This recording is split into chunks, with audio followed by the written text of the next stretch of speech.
Hi, welcome to In a Pickle Knitting. Today is Sunday, March 22nd, 2020, and this is episode 2 of Somebody Loves You, which I noticed yesterday I said somebody, but it's Somebody Loves You is the name of it.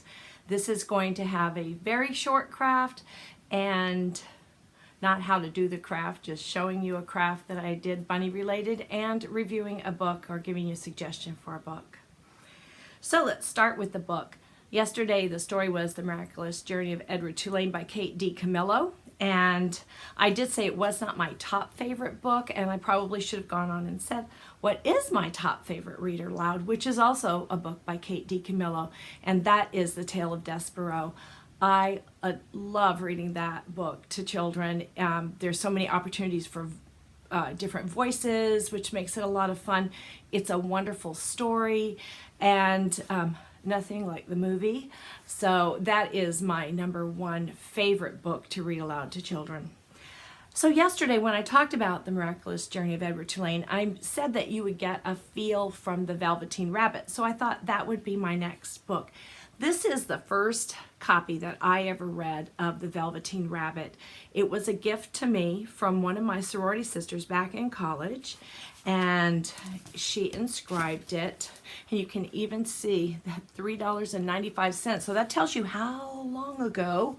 That wasn't a cheap book back then, how long ago this book was given to me. So the Velveteen Rabbit, which is the story of how a toy becomes real. And of course that is through love. And there are so many toys that are dearly loved by children. So I absolutely would recommend this book. It's this particular copy has fewer illustrations. It was illustrated by William Nicholson.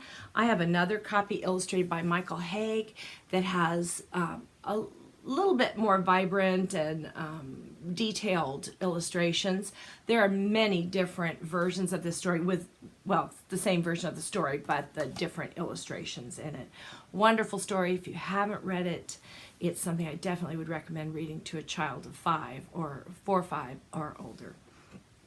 So my craft today is painting rocks, which I've shown you. Maybe you can see I put that on the front of one of my, or the cover page of one of my more recent podcasts, and that was a sheep painted on a rock. So today I have a bunny painted on a rock.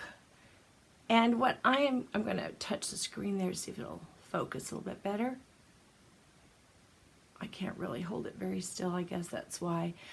This is a copied exactly, well, not exactly. This is copied with less quality and not as great of skill, but copied directly from a Pinterest. So if you go to Pinterest and just search out painted rocks rabbit or bunny, you will come up with a lot of different bunnies to do. I'm not great at painting, but I was happy enough with the way this turned out, and I did write Somebody Loves You on the back.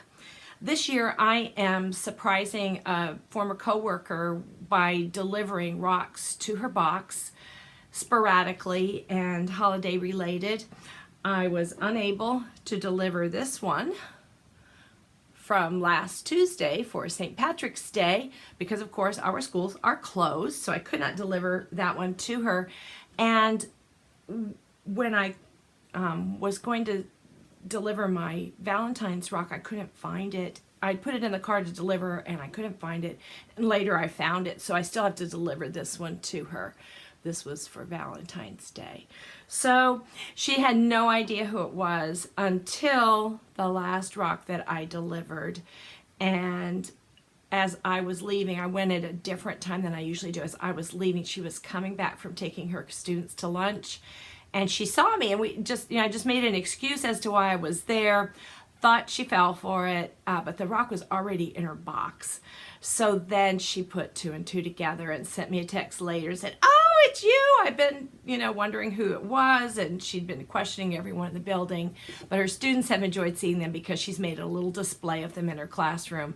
And there's a couple of her students who are particularly delighted by seeing new ones pop up in there. So that's my craft for today, but I did want to show you one other craft that is on Pinterest. since yesterday I talked about the miraculous journey of Edward Tulane, there is a rabbit pattern. This is Edward in knitted version. So I'm showing you this, it's on Ravelry, and this is all the information that I have. But if you, again, went to Pinterest and typed in knitted Edward Tulane, or went to her Ravelry page, I imagine that's what you would search for, and you may find this knitted pattern for Edward. I have not knit Edward Tulane. I've thought about it.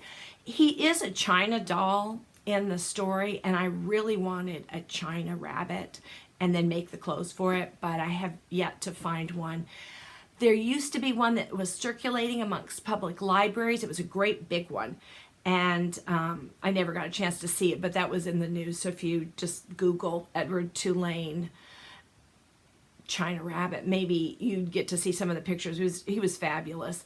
I have seen some for sale in the $500 plus ranges, so I have not gone that route of purchasing those.